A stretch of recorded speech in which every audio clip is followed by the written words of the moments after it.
साथियों, आपको अभी तक जानकारी हो गई होगी कि 6 अक्टूबर को आरएसएस के हेडक्वार्टर पर भारत मुक्ति मोर्चा और बहुजन क्रांति मोर्चा के द्वारा और तमाम ऑफशूट संगठन जितने भी हमारे हैं, लगभग 87, उन संगठनों के द्वारा नागपुर में 5 तारीख को रैली होगी और महारैली होगी और रैली के बाद विशाल महामोर्चा आरएसएस के हेडक्वार्टर पर लेकर जाया जाएगा। इसका मुख्य कारण ये है कि हरियाणा में आर्टिकल 19 का, संविधान के आर्टिकल के 19 का, मौलिक अधिकार का, जो आरएसएस की सरकार हरियाणा में है, वो पुलिस की मदद से गुंडागर्दी करने वाले लोगों की मदद करके हमारा कार्यक्रम होने नहीं दिया गया। ये खुल्लम खुल्ला संविधान का उल्लंघन था और इसके विरोध में हमने उसी समय घोषित किया था कि आरएसएस के हेडक्वार्टर पर महामोर्चा लेकर जाया जाएगा, जिसमें कम से कम 1 लाख लोग होंगे। ज्यादा से ज्यादा कितने भी हो सकते हैं। अब ये तारीख 6 अक्टूबर फिक्स कर दी गई है और इसलिए सारे देश के लोगों को 567 जिलों में, 31 राज्यों में,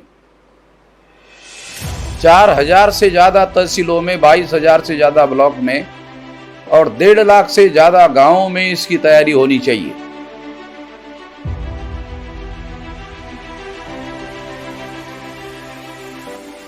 और तमाम लोगों को सारे देश से नागपुर के विशाल रैली में और फिर उसके बाद महामोर्चा में, जो आरएसएस के हेडक्वार्टर पर लेके जाया जाएगा, उसकी बड़े पैमाने पर तैयारी करनी होगी। हर यूनिट में तैयारी करनी होगी और सारे देश भर के लोगों को लाना होगा। इसके लिए मैं सभी लोगों को आह्वान करता हूं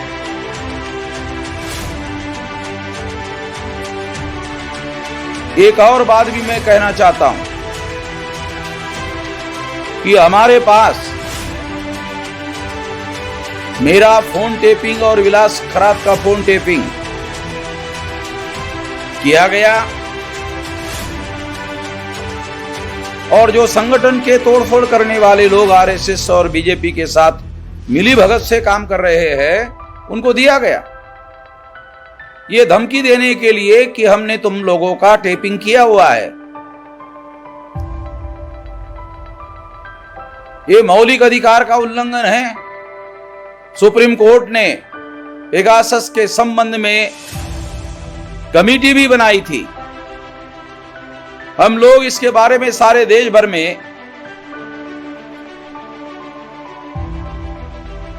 जो आंदोलन कर रहे हैं, उस आंदोलन में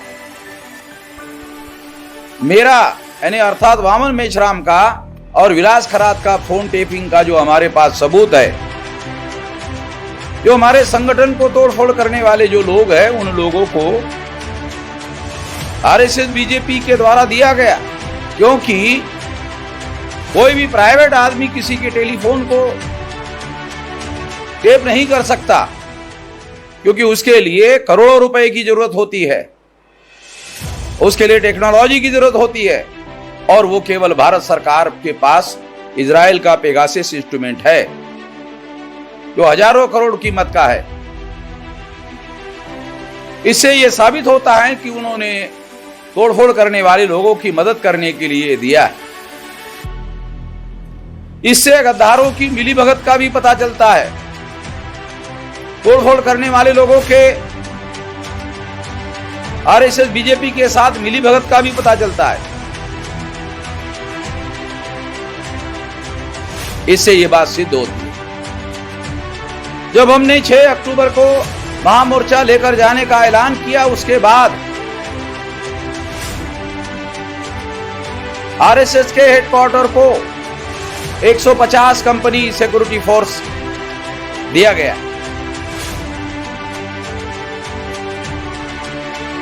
और इससे वो हमारे लोगों को डराना चाहते हैं। हम संविधान की रक्षा करने के लिए किसी भी तरह का त्याग और बलिदान करने के लिए तत्पर है, तैयार है। और इसके लिए हम लोग हर हालत में, हर स्थिति में मोर्चा लेकर जाएंगे। 150 कंपनियां उन्होंने लगाई, इस वजह से 1 लाख लोगों का मोर्चा हमने लेकर जाने का ऐलान किया था। इसलिए अब ये हम लोग 1.5 लाख लोगों का लेकर जाएंगे। वो डराने की कोशिश कर रहे हैं, हम लोग डरे नहीं। इस बात का सबूत देने के लिए 1,50,000 लोग लेकर जाएंगे। पूरी तैयारी के साथ लेकर जाएंगे। इस मौके पर मैं ये बात कहना चाहता हूं। अभी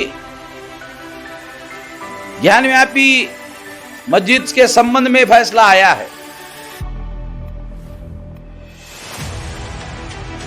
उसके संबंध में मैं केवल इतना कहना चाहता हूं कि ब्राह्मण इस देश के मूल निवासी नहीं है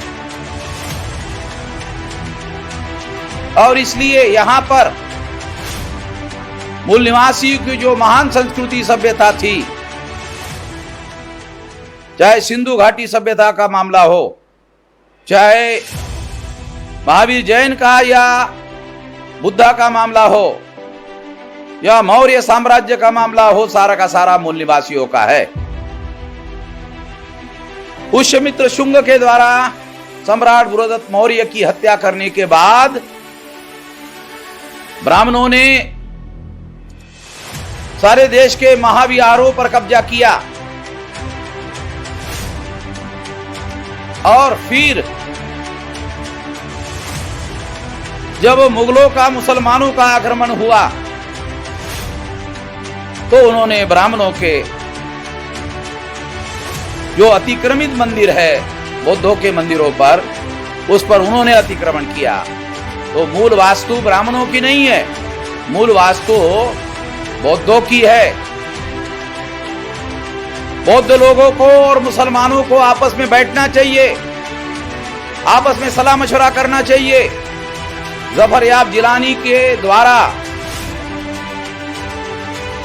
सुप्रीम कोर्ट में ये बुद्धिस्ट लोगों का हो सकता है अयोध्या का स्थल, तो जफर याब जिलानी को रोका गया। सुप्रीम कोर्ट में जो जुडिशरी का ये काम नहीं होना चाहिए था, मगर ऐसा किया गया। और उस समय अयोध्या के संबंध में जो पुरातात्विक प्रमाण हमारे पास उपलब्ध है वो भी ये सिद्ध करते हैं कि वो भी साइट बुद्धा की थी।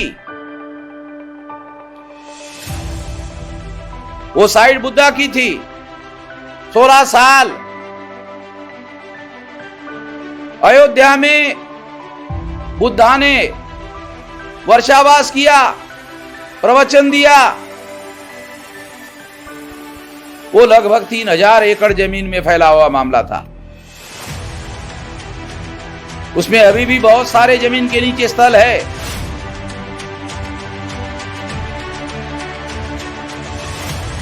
कोविड काल में उसको खोदा गया समतल करने के लिए और उसमें बहुत सारे सबूत मिले, मगर किसी को भी कोविड काल में वहां जाने की इजाजत नहीं थी। आरएसएस के मोहन भागवत ने कहा कि अवसर है, वो यही अवसर था उसको खोदने का और वहां के बुद्धिस्ट जो चीजें है उसको गायब करने का। ज्ञानव्यापी में भी बुद्धिस्ट पुरातात्विक प्रमाण उपलब्ध है हमारे पास। ये मूल निवासियों की विरासत है। मथुरा में भी है। तो ये मामला सुप्रीम कोर्ट में लेकर जाया जाएगा। ये मामला आंदोलन का भी आने वाले समय में जो बुद्धिस्ट लोग हैं वो इसको ऑल इंडिया में आंदोलन करेंगे। अगर करेंगे तो हम लोग उनका साथ सहयोग करेंगे। वामसेब के द्वारा, भारत मुक्ति मोर्चा के द्वारा, बहुजन क्रांति मोर्चा के द्वारा और हमारे तमाम ऑफशूट संगठनों के द्वारा हम लोग साथ सहयोग करेंगे और इस आंदोलन को राष्ट्रव्यापी आंदोलन बनाएंगे। इस मामले को केवल ब्राह्मण और मुसलमानों का मामला नहीं बनने देंगे। ये मूल रूप से वास्तु बुद्धिस्ट लोगों की है और इसके लिए लड़ाई लड़ी जाएगी, आंदोलन किया जाएगा और फिर एक बार मुसलमानों को और बुद्धिस्ट लोगों को आपस में इस पर सलाह मशवरा करना चाहिए और मिलजुल कर रणनीति बनानी चाहिए। मैं इतना ही कहकर अपनी बात यही पर समाप्त करता हूं और दोबारा अपील करता हूं सारे देशवासियों को और देश के लोगों को कि वो इस आंदोलन में शरीक हो जाए। दूसरी बात, जो SC ST OBC माइनॉरिटी के तमाम संगठन हैं जो हमारे संगठन के बाहर है, उन लोगों को भी अपील करता हूं कि वो इस आंदोलन में अपने झंडे डंडे बैनर के साथ सहभागी हो जाए। वो लोग भी इस आंदोलन में सहभागी होंगे ऐसी मैं आशा करता हूं और इसी तैयारी करने के लिए हमारे तमाम संगठन के लोगों को अपील करता हूं। धन्यवाद।